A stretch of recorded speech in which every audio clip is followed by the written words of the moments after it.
itu akan diselesaikan. Tadi menjawab pertanyaan Pak Ketua, itu 100% tahun ini untuk tenaga non-ASN. Jadi P3K ini tidak diperuntukkan bagi mereka yang di luar, yang sudah bekerja di instansi pemerintah. Nah, termasuk nanti yang akan jadi prioritas itu adalah yang pertama ex-THK 2, jadi tenaga-tenaga honorer Pak yang saat ini ada dan belum terangkat. Yang kedua adalah mereka yang terdata di dalam database BKN, ya. Kemudian yang ketiga adalah mereka yang masih bekerja tapi tidak terdata di dalam database BKN. Nah, oleh sebab itu nanti akan ada mekanisme penerimaan untuk P3K di tahun ini, sehingga nantinya mereka akan tetap bisa mendaftar walaupun ada keterbatasan formasi yang diusulkan, Pak. Nah, mekanismenya itu dengan dua cara. Yang pertama adalah bagi mereka yang memenuhi syarat di THK 2 dan database BKN, maka akan diangkat sesuai dengan anggaran yang tersedia di kementerian, lembaga, dan Pemda. Jadi artinya mereka terangkat karena ada keterbatasan dan ada kuota 30% di Undang-Undang HKPD, Pak. Namun bagi mereka yang tadi tidak ada formasi tapi mereka terdaftar, maka mereka akan diangkat menjadi P3K paruh waktu. Nah, dengan P3K paruh waktu itu nanti tidak mempertimbangkan formasi dan tidak mengganggu sistem penganggaran yang ada di instansinya. Jadi prinsip dasarnya mereka itu tidak akan pernah diberhentikan. Jadi dia tetap bekerja dan BKN nanti akan memberikan nomor induk, Pak. Jadi tetap walaupun paruh waktu, supaya menjamin kepastian hukum bagi mereka, mereka itu akan diberikan nomor induk P3K. Jadi misalnya di DPD ketika ada kekosongan, maka dia akan bisa langsung diangkat secara penuh, Pak. Tapi kalau anggaran di DPD terpenuhi, itu bisa diangkat secara penuh, secara keseluruhan. Nah, oleh sebab itu kami sudah mempersiapkan, ada di Permen 6 2024, kemudian juga ada di Kemmen yang sudah kita siapkan untuk kekhususan yang P3K. Jadi afirmasi secara penuh melalui seleksi itu dilakukan 100% untuk P3K. Namun untuk CPNS itu dilakukan sangat ketat dan kompetitif. Ya, jadi untuk CPNS itu tidak ada afirmasi bagi yang kumlot, putra-putri terbaik, termasuk Kalimantan dan sebagainya. 5% yang untuk Kalimantan itu kelebihannya adalah dia tidak berkompetisi dengan luar Kalimantan. Tapi tetap dia tidak diberikan afirmasi, tetap akan kompetitif di antara mereka. Jadi artinya kalau kita berikan afirmasi sama aja kita tidak menstandarkan, Pak, CPNS kita, ya. Tapi keunggulannya itu adalah tadi melalui proses seleksi yang ketat, tapi diberikan kuota secara khusus untuk putra-putri Kalimantan.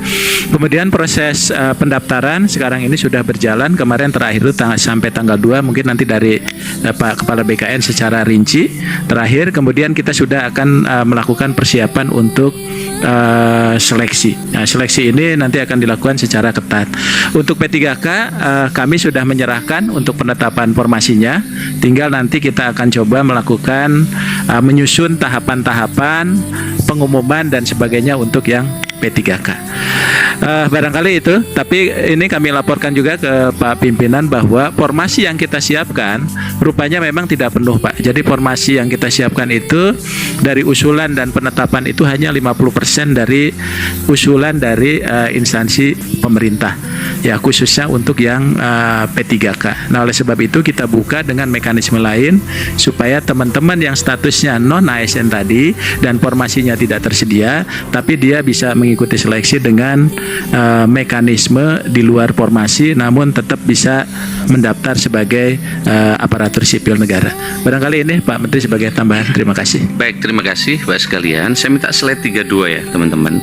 Pak Ketua, Bapak sekalian, sebenarnya tahun ini kalau kita lihat sebelum slide ini, kita telah menyampaikan usulan berbagai daerah dan keinginan publik kami sampaikan kepada Bapak Presiden, sehingga Bapak Presiden kemudian menyiapkan formasi terbesar tahun ini, fresh graduate 600.000.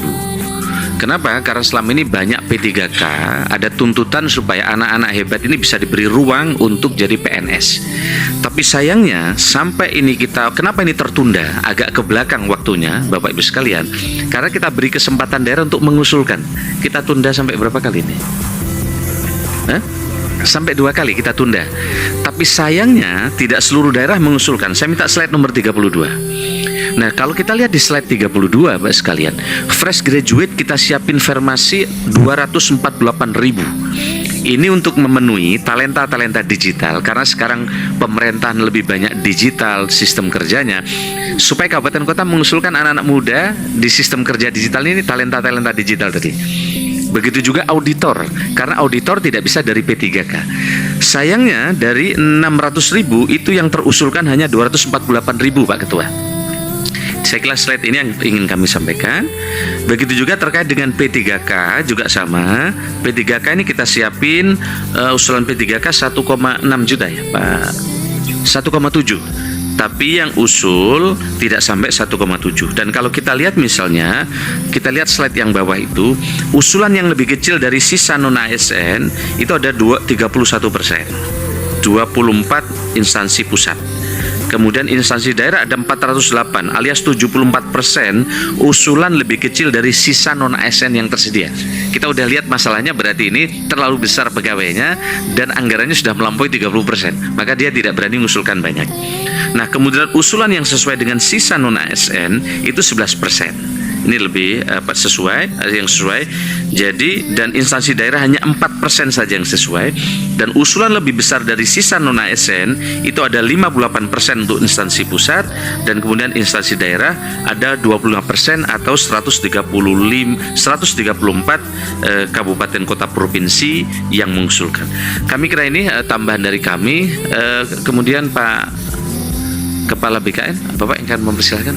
Ya, kami kira itu dari kami. Terima kasih. Assalamualaikum warahmatullahi wabarakatuh. Bapak Ketua yang saya hormati, akan kami sampaikan alur pengadaan calon aparatur sipil negara yang selama ini kita lakukan. Yang pertama, tentu instansi pemerintah harus melakukan rincian formasi pada sistem informasi aparatur sipil negara perencanaan yang sudah disiapkan oleh BKN.